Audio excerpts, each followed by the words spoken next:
All right, listeners, welcome to a very special edition, a very special episode of International Teacher Podcast. While my friend Matt, the family guy, is out this session, I have with me a very important individual named Roberto Santos. I think you'll want to listen to this because when you're recruiting, when you're interviewing for an international teacher job, have you ever wondered, what do the directors think? What do the people hiring us, what are they looking for? Roberto is the director of the International School of Eastern Seaboard in Thailand, up north by Pattaya, and he is with me for this special session. We are going to get deep down into some of the questions, some of the feelings, some of the ideas and needs that directors have when they're looking for candidates for their schools. So we're going to get down deep and dirty into this, and I apologize. We do get a little emotional once in a while. We've known each other for quite a few years. Let's get right to the show.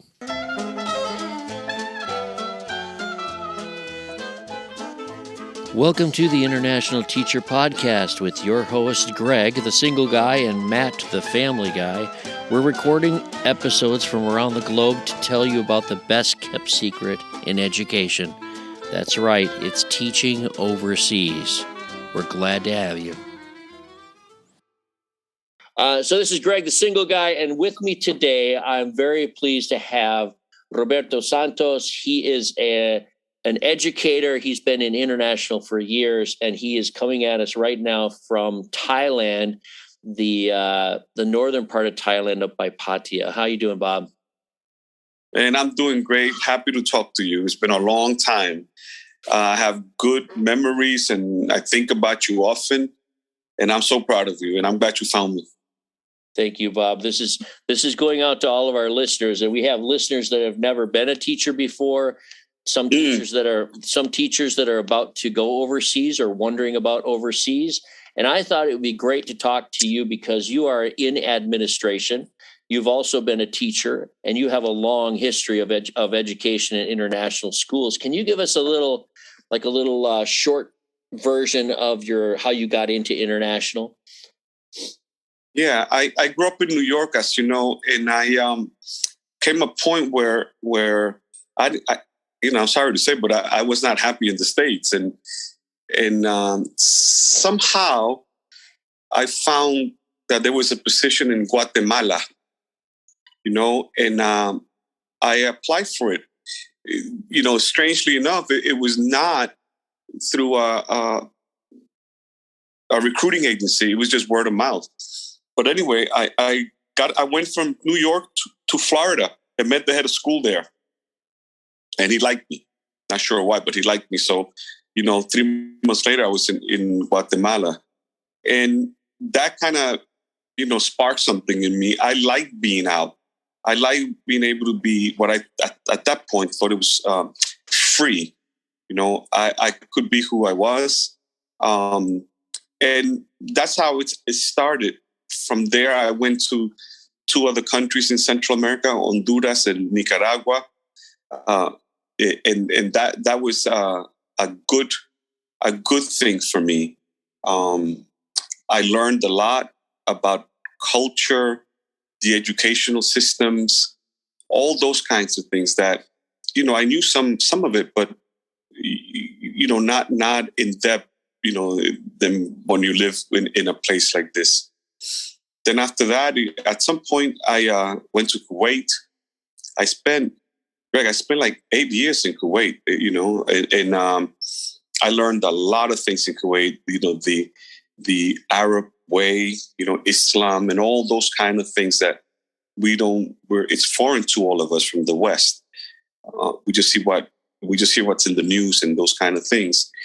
And I went there as a counselor, then the principal of the special needs section. And then at some point, the head of school there. And that was very interesting. So it was a long time there. Then after that, I went to Spain and from Spain to China. I spent 8 years in China also, as a head of school, as a principal, academic director in several schools. And what I what I noticed and what I've kind of learned is that you have to be true to yourself. You can't be who you're not, right? You can learn systems, different educational systems, different languages, cultures, but you have to be true to yourself. Sometimes some folks get into a situation and they pretend to be something that they're not, and at the end, it always comes out. And so for the last few years, I was in Colombia, in Central America. Then COVID hit, and I was supposed to be going back to China, but I couldn't get a visa back. And it was very strange. I came here to Thailand because a friend said, if you come to Thailand, you could do a Sinovac shot and you could go straight to China. I got here, and then they said, sorry, only for residents. So I spent 7 months here in Thailand in a little room. They call a condominium, but it's just one little room, a bed, a TV, and a little table. And did that, and I promise you, at Starbucks, man, and the radio was on and the music was on, and an announcement came about a school, International School, Eastern Seaboard. Pata is looking for people and looking for a head of school, an advertisement.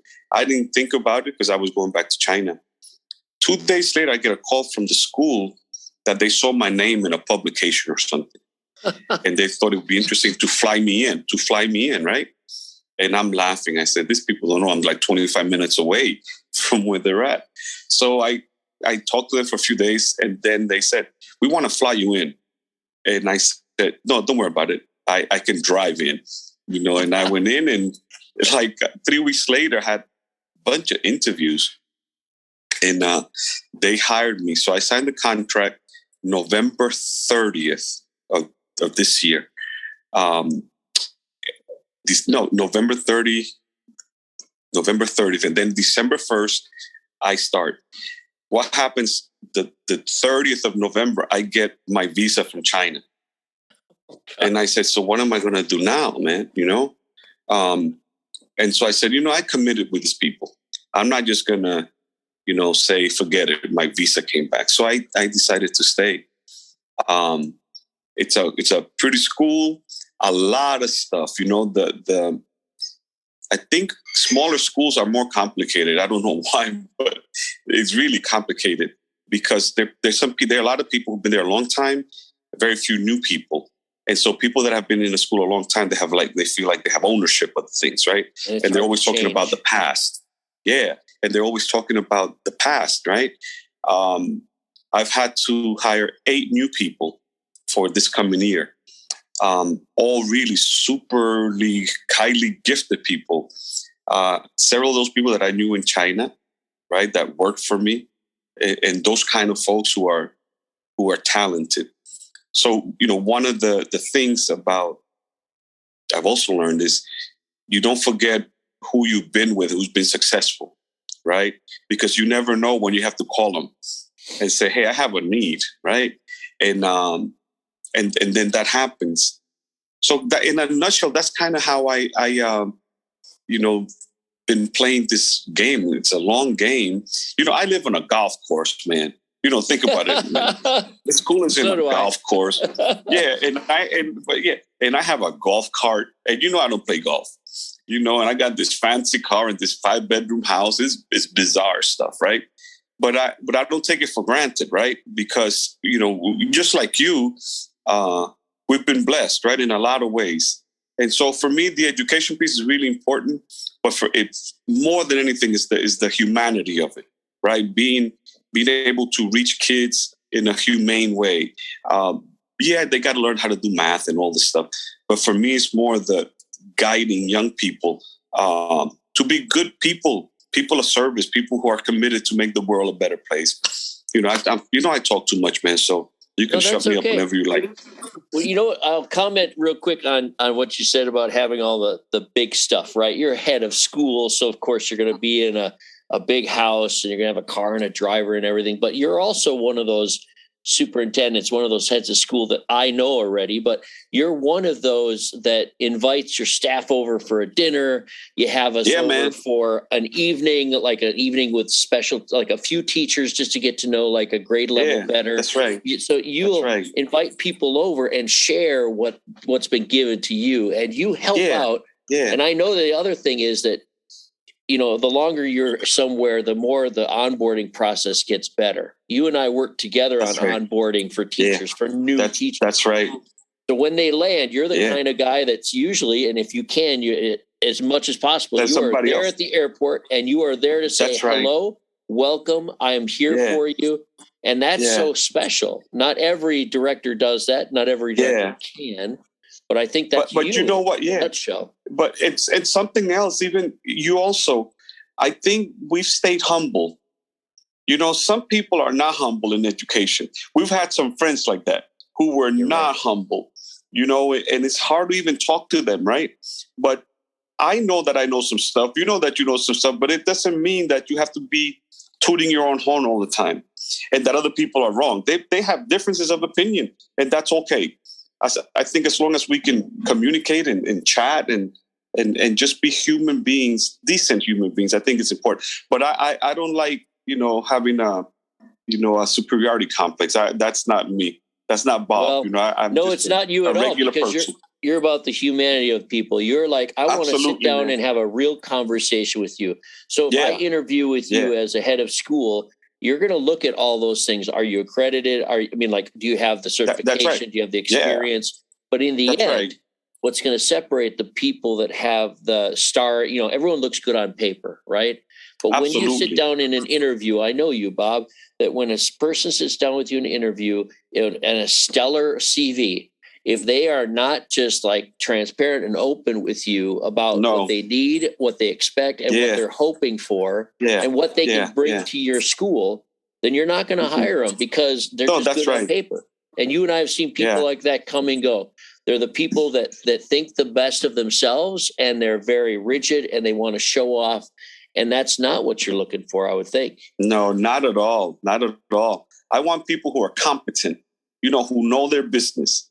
That they have proven themselves, but you can prove yourself and not be a jerk, and some people are like that, and so I just don't bother with them, but I'm always even, a little bit cultured in that sense, that I'll say, thank you so much for the time that you've given me. I appreciate the time that you give me. I just think we don't fit right now. We're not a fit.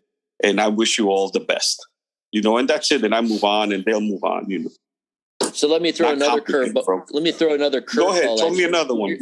Here's a situation. Right. I just talked to a teacher last night, and you'll hear her on the podcast later, a different episode. Her name is Rose, and she's in Istanbul. And she's a very brand new teacher, like 1 year out of the gate. And she's working on her accreditation. So, there's different stories here. But let's say I'm a new teacher. Right out of the gate, I just got my accreditation. I just finished college. And, you mentioned that you want people that are sure of themselves and have that experience. What about those new people, right? Do you reach out and find new people once in a while? Yeah. First of all, I want to see what they studied. If the guy said he studied, I don't know, banking, and I'm looking for a social studies teacher, well, we might not be a fit, right? So I want to know what they studied, right? And if they studied education, like they had an education major, I want to know if they received a teaching certificate, from somewhere. It really doesn't matter so much to me. What matters to me is like the content.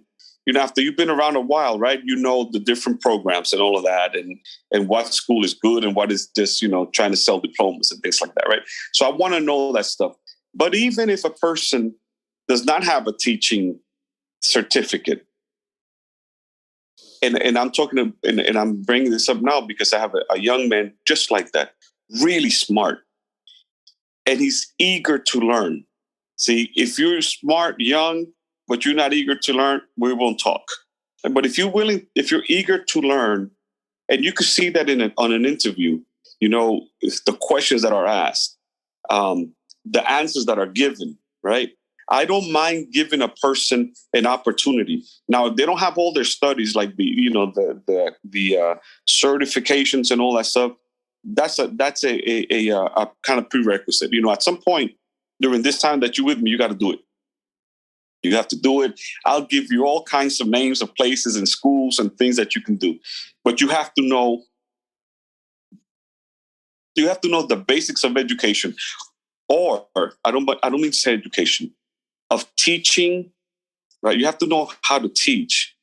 You have to know that you're a fountain of knowledge, but it's not like it used to be.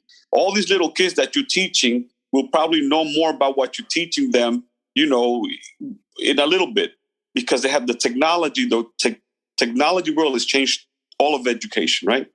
So for me, I like a kid who's ready to do stuff. You could make tons of mistakes, but I'll hook you up with a teacher, who knows what they're doing, right? Because you can't become a good teacher if you don't teach.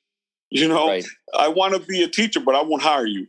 That doesn't make any sense. These are also going to be rare instances too, because like you say, across the board, there's a prerequisite, and mostly what you're looking at is at teachers that have the degree, have the certificate. That's right. And they're out looking, they're interviewing with you. But every once in a while, right? Every once in a while, somebody comes along, and that's rare. Yeah. But you're still open to it.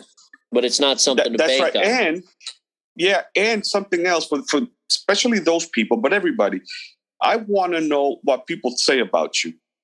It's not just like you cut and paste a letter of reference, and Roberto's a really good guy. He was my friend, la, la, la, la, la, la, la. I'll read it just for the sake of it, but I need an email and I need a phone number. That's what I tell everybody.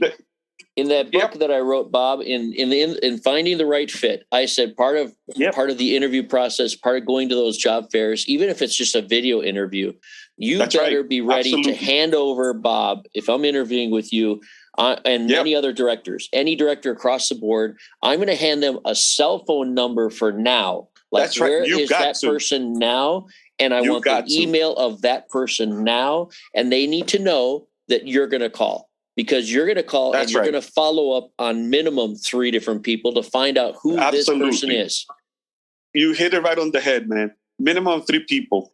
And on the other hand, I also want the candidate to be honest.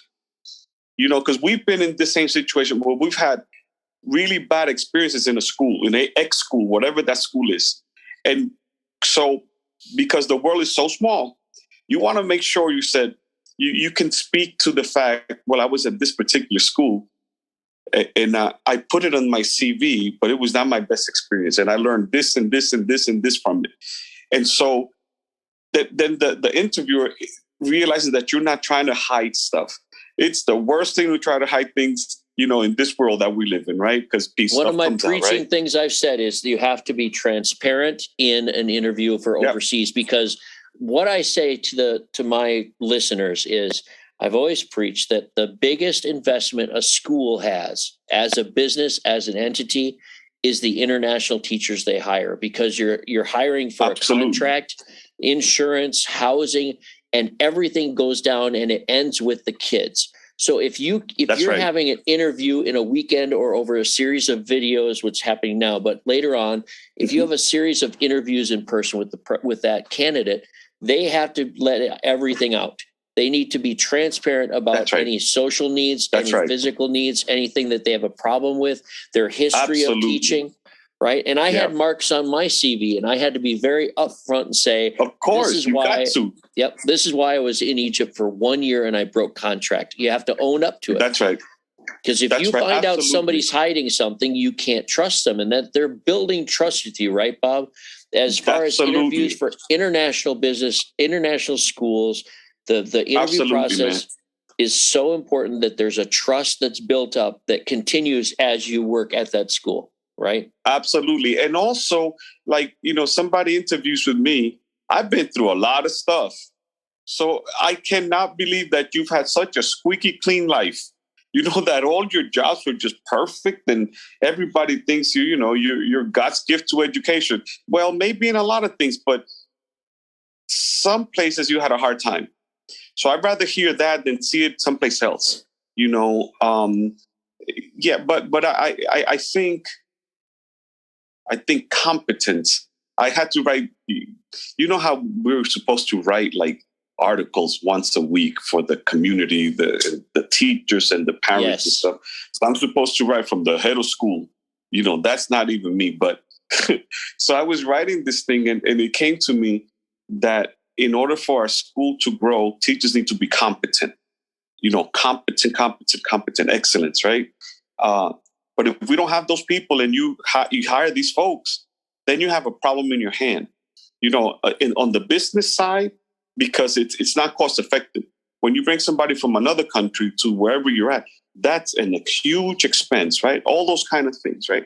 And so competence, a clean heart, we've played hard, when we were together in all kinds of places that will remain, we're not going to talk about the places, but we've been there, right? And that's great. That's great. But the point is not to hide it from you. Not to hide it from you in an interview. Not to hide. That's right. Most directors have seen a lot, whether they're coming overseas the first time and it's their first year and they were in New York, whether they were anywhere in the States or in Canada or in anywhere else. But when they go into international school, they're the liaison. They're in charge of that school. So they're hiring the best people they can to fit into their puzzle, right? And I always talk about the puzzle. When you're hiring, you have 5 or 6 candidates and you have to go through some quality candidates. It's going to boil down to, can you build a trust in that short time with them? Because they're going to be with you beyond the contract, because that's what your goal is. You're 100% right, bro. You're 100% right. And it also, depending on who you hire, it also defines where your school goes. If you hire knuckleheads and people have no clue, then you're not going to get anything. But if you hire people who are dedicated to that role that you've hired them for, then obviously the school will grow and it will prosper. And so you got to be wise that way.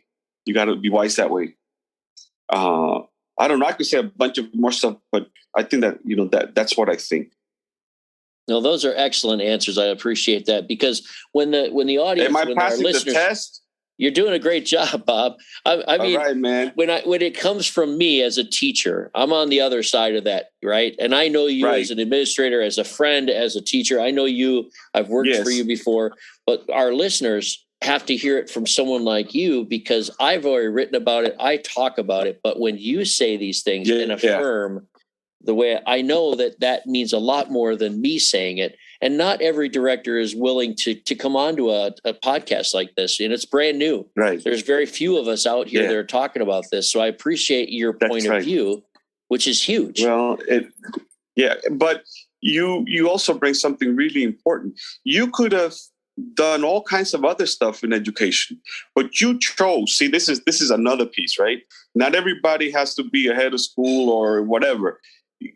There's a huge honor in being a teacher, in being able to impact the lives of little kids, man. And I've seen you do it. I've seen you, they don't know you're like 6'2" or something, and you've always been a big guy, right? But to see you work with little children. Yeah. I'm just kidding. Working with kindergartners. Working with little kids, man. Yeah. And you were touching their lives, and so that's really important, that some young people think, well, I want to be the head of school. I want to be this. No, just be cool. Find your calling. Don't decide before you even start it. Just enjoy children.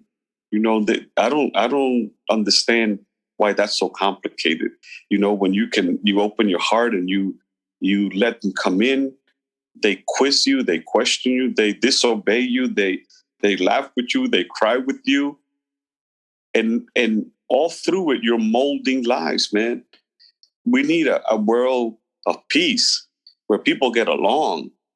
It's so bizarre to me how we're so split apart.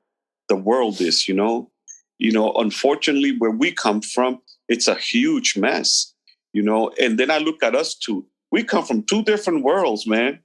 But we're brothers. It doesn't matter what happens. When this is the last time I saw you, doesn't matter. There's a bond because we were true to each other, you know, and to the situation that we were in. And so I think, to me, it's wonderful, you know. And what the listeners don't know is that when you go overseas, your comfort zone, your blanket of security is built with the people you work with, right, Bob? We landed in Honduras together, and the cohort that we had to rely on each other forever. I remember asking you for so many things, and throughout the years that we were there together, and then we bounced a lot around different places, and we ended up in Kuwait together.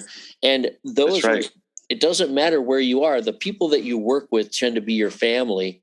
And that's the other part of the puzzle. When you're hiring people, you're thinking about personalities as well as their credentials, as well as how well they are, because they're moving to a new country and they're fitting into a puzzle of what you've already got.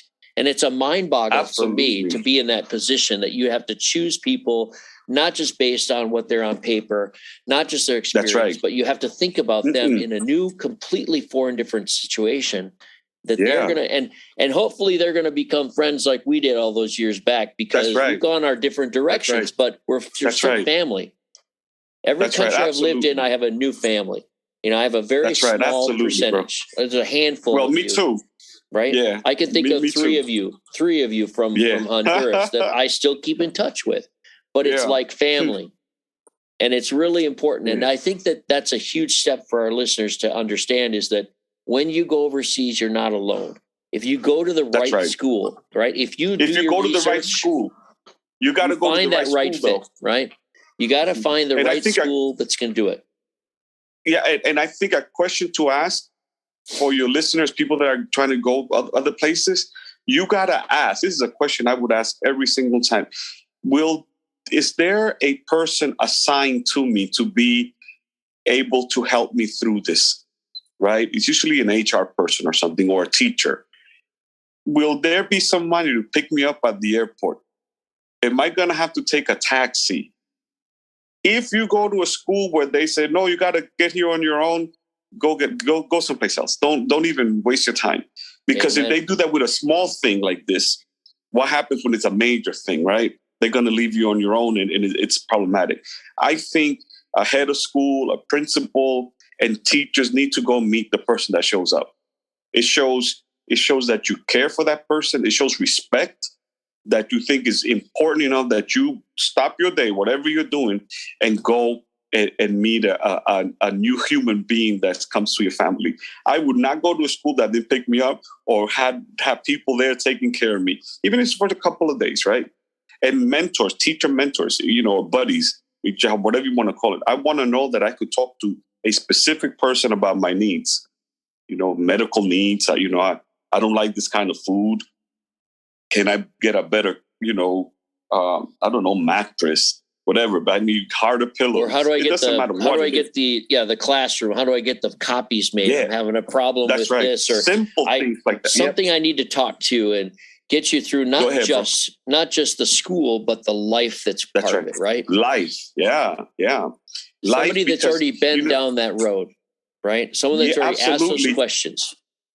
Yeah, you know, it's bizarre because we think, oh, we're going to this country. It's no big deal. I remember when I signed up in Kuwait, I thought I was going to the desert. You know, I was going to be living in sand. And then I show up all these big, you know, modern places, right? All kinds of difficulties too. But it was a shock. I didn't realize it, you know. Other places that I've been to, I didn't know what I was getting into, because an interview is an interview. But when you land, you know, that airplane lands and you say, where am I? I don't know this language. What am I doing working in China? I don't speak Chinese. I'm never, ever going to learn Chinese, right? But I was there for a long time. But initially I was so lost. I didn't have a clue, man. And so I think that that's important. Ask for help from the beginning and know that people are going to be there to assist you. Even though, you know, knuckleheads like us, you know, when we go to a new place, you want to know that people are there for you. You know, we're cocky and stuff, and we could get around and move around. But at some point, we slip because we don't know nuances, culture. You know, if you come from a Western country, for example, and you go to the Middle East, and you come face to face with Islam, you know, what do you do with that? Because we have all our prejudice, right? You know, we come up with all this crazy stuff that they taught us. And then you realize, well, wait a minute. These people are people of faith. They really believe what they believe. An example, right? Right. So maybe some of the things that I learned, maybe I should unlearn and become more open to people and learn who these people are. You know, things like that, simple things. Why do people, you know, celebrate Ramadan? What does that mean? You know, when somebody says to you, Assalamu alaikum, you know, before that we would have said, what's wrong with this terrorist? You know, and it's bizarre, right? And those kind of things, those little nuances, right? That we don't know about till we're out there, right? And so we'll make mistakes.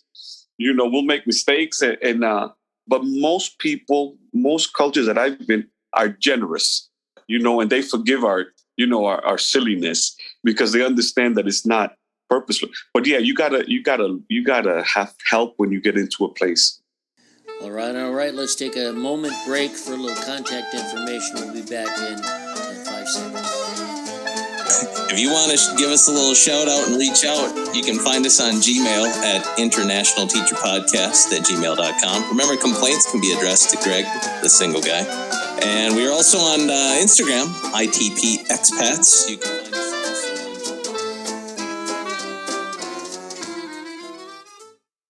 I realize that when you say it, you reflect my heart on this situation too, as far as my feelings about it. I think, and not every school is going to do this, not every director, but when a director, and I wish everyone could hear this, but if a director shows up at the airport when you arrive and they pick you up, there's, let's say, whatever culture you're in. If I go to China and there's all of these Chinese people in front of me, it's a mass. Or I go to Egypt and there's 1,000 Egyptians in front of me.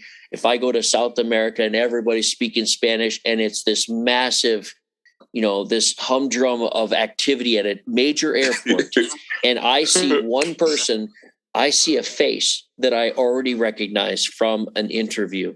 I think that is the most memorable situation ever. And I've had I think so. I've been very lucky. So that's number one, as far as hopes, like ask about that.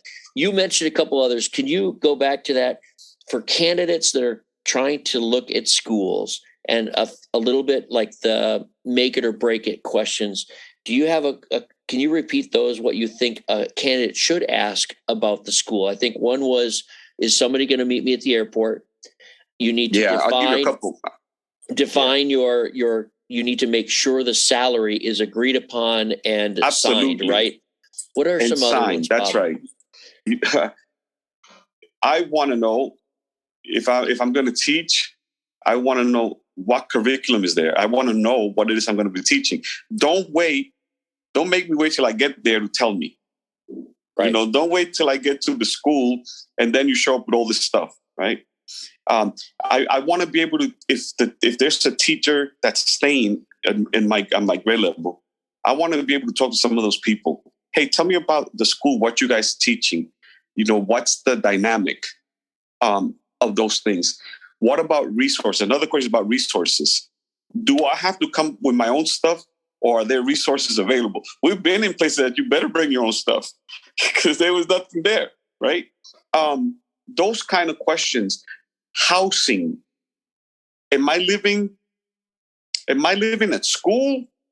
Or do I have to go get my own apartment? Or will you provide a place for me?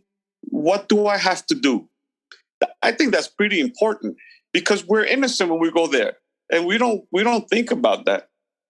How far is my housing from the school? You know, does a bus pick me up? These are all very not sophisticated issues, but important issues, right? How long do I have to ride on the bus, the school bus?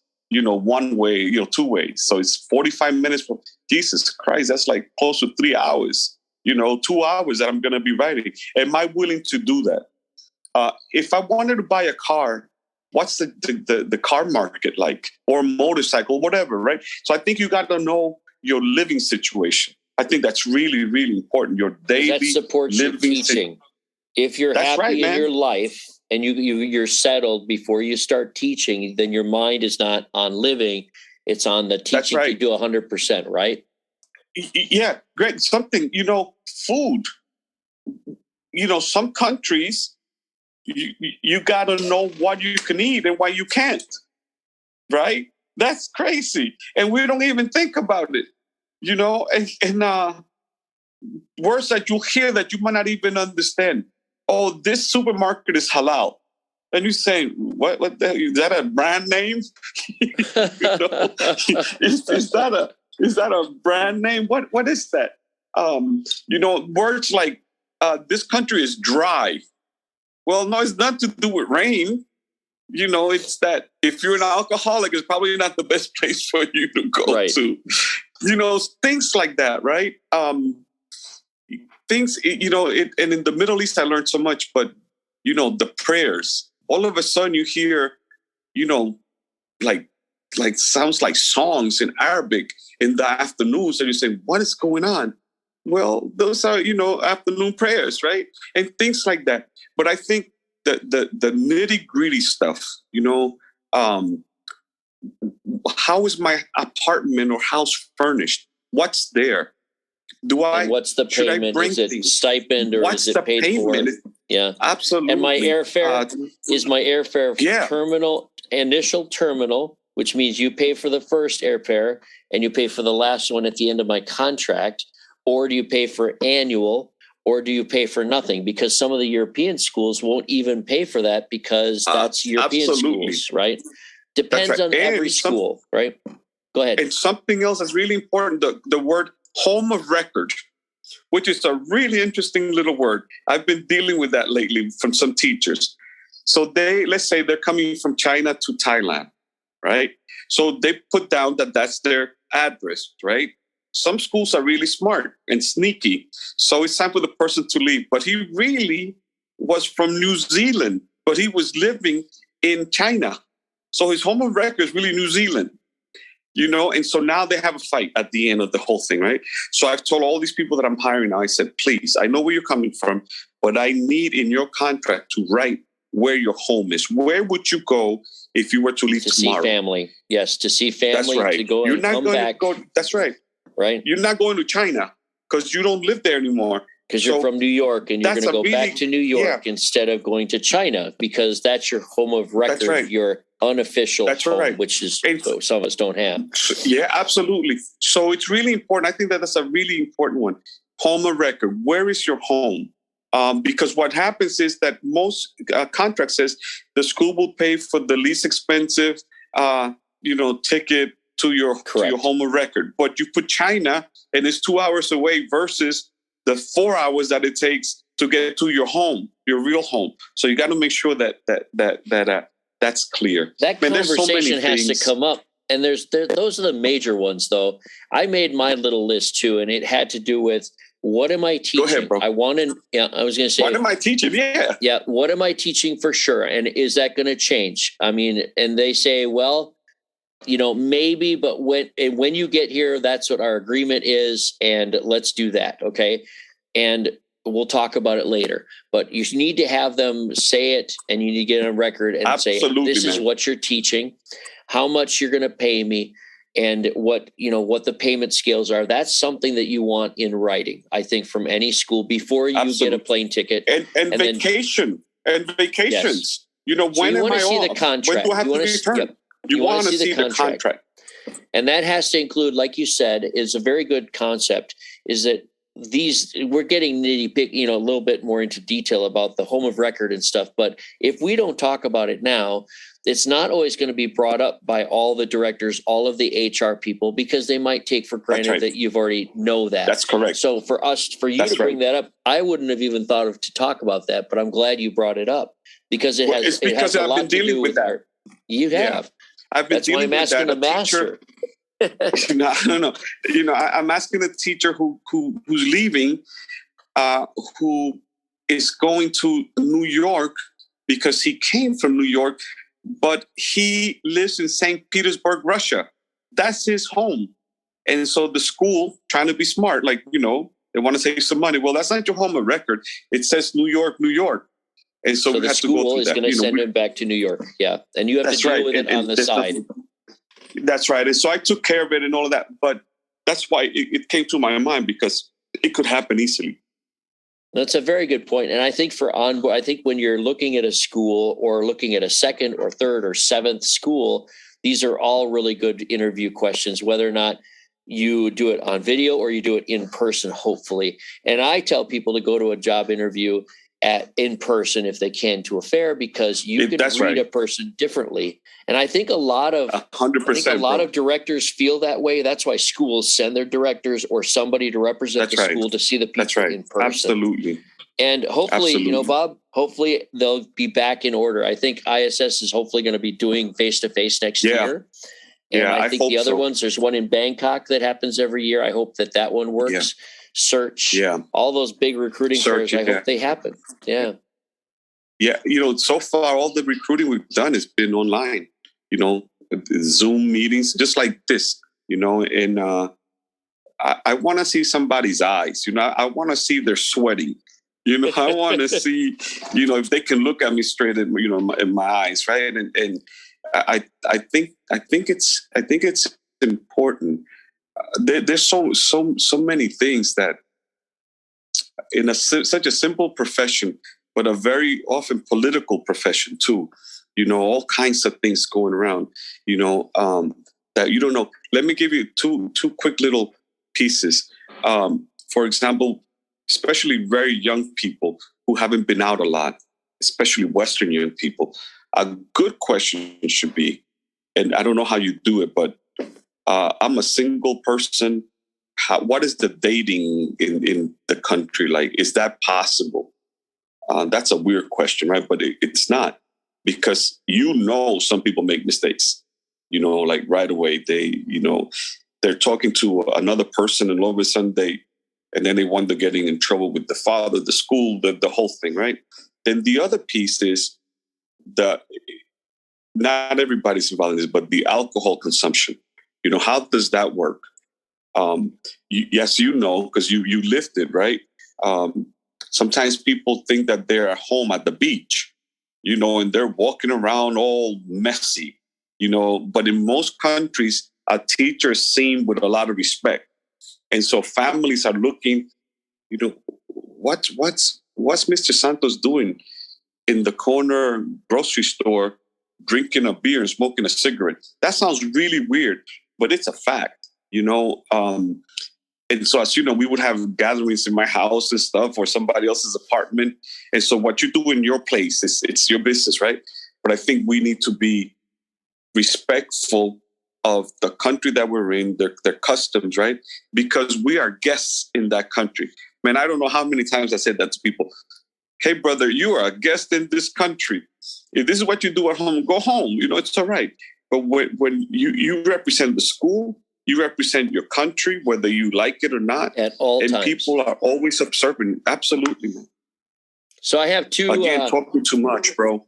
That's okay. You're doing a great job. It's not easy to throw all these questions at you. We just agreed a couple hours ago to do this, Hey, so I have a good thing. I'll bring it to a close, actually. If I'm a teacher coming into an international teacher interview with a director, can you name a few things that you don't want to see, right? Like, number one, you probably don't want to see somebody with a 3-ring binder with all of the things that they've been teaching, their best. Like, there's no time for that at an international teacher fair or I don't want to see it. I don't want to see it, bro. Don't show me all that pretty stuff. Because I could have pretty stuff too. I showed up with my 3-ring binder and my CV and everything. I had this huge portfolio, and then I had a digital one. And fortunately, one year they actually looked at my digital. But I brought that big folder, that big portfolio that you made in the first years of teaching, right? And oh my God! But that's number one. You don't want to bring all that stuff, right? What are some other things you don't want to do? Yeah, you need to look the part. And I know this seems like I'm being some sort of, all fogey or something, but I swear I'm not. You got to look the part. And the part, it doesn't mean that you have to wear a suit. I got it. But you have to look like a person who is showing up for work. And you're not playing out, and you're not working at a park. You gotta. There are times where we have to look a certain way in a school.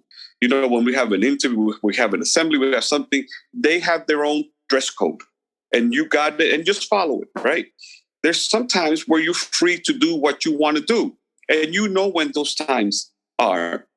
The time which is not is when you're going for an interview. So for Central American school, I'm not going to show up in an African outfit. I'm not going to go in a safari outfit to go to Ethiopia. I'm not going to wear a Hawaiian shirt and go to the beach for the Caribbean schools. I'm going to dress like I am going to a corporate America. I'm going to wear something slick, dressed for success. Absolutely. You're not going to put, your favorite ear hoops, all 7 of them, and hanging and then one on your nose. That's not going to, bode well for you, because the people that are interviewing live in that environment and they know what is and what isn't. Maybe it's unfair, and I probably agree with you, but with that thought. But you got to look the part. You have to come prepared. Man, there's so many things. You have to be able to convince a person that you will make their school better. Your presence in that place, your teaching, your humanity is going to make the school better. You talk about how wonderful that school is, right? Then you also say, this is what I bring. I love school. I love teaching kids, and this is what I believe about teaching. And this is what I want to share with you. But the only way that you can do that is if you study the school before you have the meeting. Don't make up stuff, like I'm making up stuff right now. Don't do that. You study the school. You study the school, you go to the website, you go to their social media, you find people that work at that school, and you ask, what's the ethos? What is it that your school is known for? What makes your school special, right? And then you can, with authority, some sort of authority, you can speak, Mr. Santos, this is what I bring to your school. And maybe I'm being a little cocky right now, Mr. Santos, but let me tell you, I am able and willing to contribute in these ways.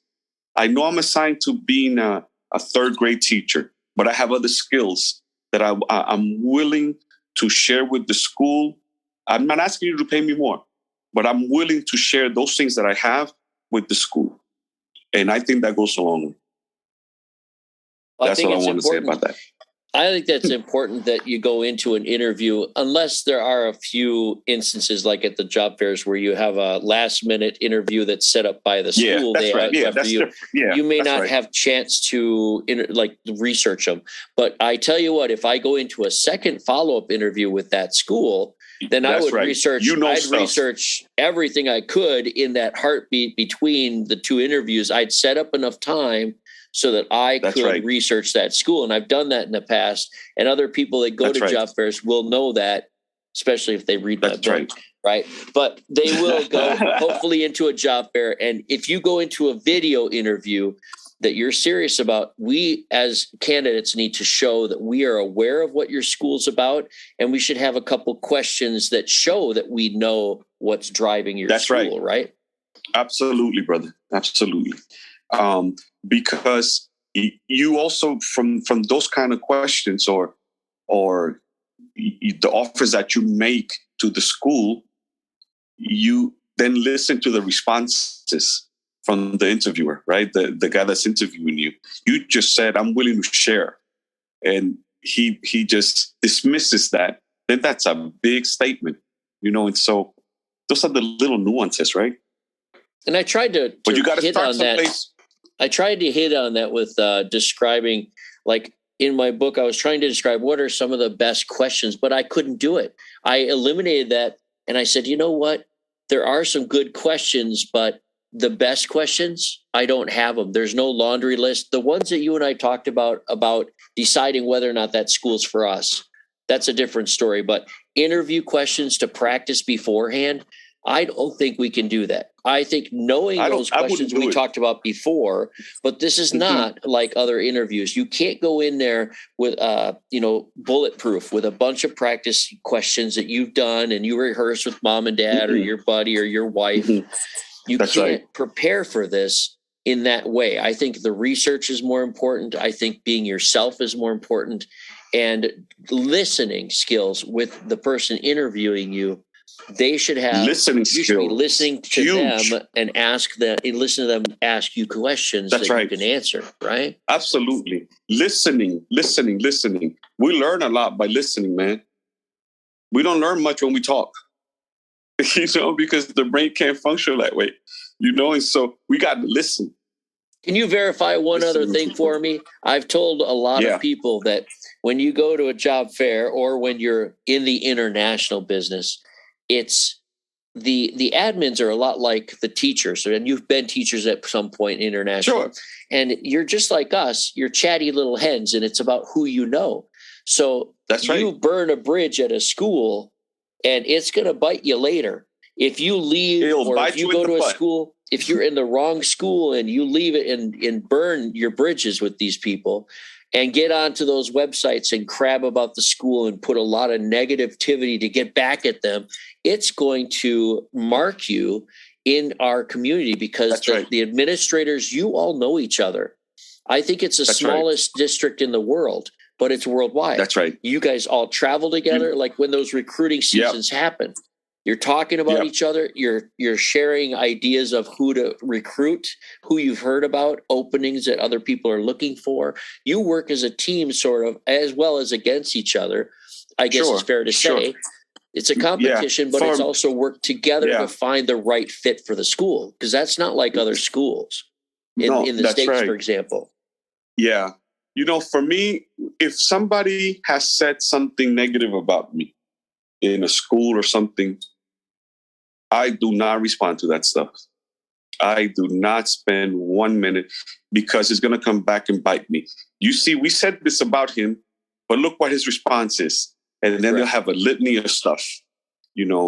One time a school wrote something bad about me, but it was not the school. It was a disgruntled person. It was in Nicaragua, I think. I had to ask 32 teaching assistants to leave in one day. They all waited at my door. The school was going bankrupt, and I had to do this, right? And somebody wrote something. Yeah, somebody had to just call me all kinds. Yeah, that's right. And you know what? I have never, ever, ever commented on it. This is the first time that I've ever said anything about it because the question that you asked me, right? So I don't get involved with stuff that's written. I don't even respond to good stuff. Because you never know how people respond to stuff like that. And knowing you personally is more important. Knowing you personally is where you go with this, and knowing you, you get to know your staff, and you hire people that you can meet in the interview. And I love having you on this podcast because people haven't heard this before from administrators. They haven't. Yeah. Are there any I'm gonna bring it to the close here for you. Are there any last things you want to say to teachers that are looking at international, teachers that are starting out, or teachers that are already out there? Is there anything you want to leave with them? Yeah, maybe two things. For teachers who are experienced and they've been around, remember your errors when you sign in the school. Remember the things that you did that you're not too proud of. And don't do it again, because it just kind of adds up, And sometimes you can't get that nagging feeling from your heart once you've done it again. See, we can forgive ourselves, right? And you and I have forgiven ourselves forever, Several right? times, Several times, right? But I don't want to. I don't want to repeat this. Yeah, I don't want to repeat the same thing over and over again. And we as humans have a tendency, right? I think that's important. Don't make the same mistakes, because when you leave, you want to leave with a smile. I did the best that I could. They were satisfied with me. They're not happy that I'm leaving, but it's time for me to go. And then you sleep better too when you don't think you have something hanging, over there that's going to come and bite you later on. For young people, man, I love young people. I used to be young. You used to be young, bro. I used to be young. Yeah. For young people, I say, be yourselves. Be true to yourselves. But this whole education piece, I don't think we talk about it very much. I think it's a higher calling, You're going to make me cry. No, I'm not going to make you cry. I remember when you came to where we worked together, you've been dedicated to children all these years. You could have done a million other things, but you chose, I call it a calling. You knew that this is what you needed to do. Yeah, you making tons. You're making tons of money in the school. Good for you. You earned it. Yeah. But it hasn't been about the money ever. You've been especially in Honduras. Oh my God! you touch kids. You change their lives, and I think that people have to see that. It's not a 8 to 3:30 job. That you have to take. You have to take it seriously, because those children, even though they have parents, most of them, they depend on you. They depend on you, and you can't let children down. At the end of the day, it's about the children, for me, isn't it? And just to be quiet now and end it, you've been true to that higher calling, and that touches my heart. Yeah, thank you, Robert. I appreciate your kind words, man. I strive to be the best teacher, and I think our listeners can learn from that too, right? This is Bob, and he's coming to us from the overseas school on the Eastern Seaboard in Thailand. I want to thank you so much for joining us. We'll talk a little bit after this, but say goodbye to our listeners. Yep, say goodbye to our listeners, and we'll get you back on another time, okay? Thank you, folks, for listening. Thank you very much. How's that, man? Did you like that? Did you like that? That was great, man. Yeah, but you got me there at the end. I didn't mean to get you like that. Those are kind words, and I didn't expect that, to tell you the truth. This is not about me. But it's the truth.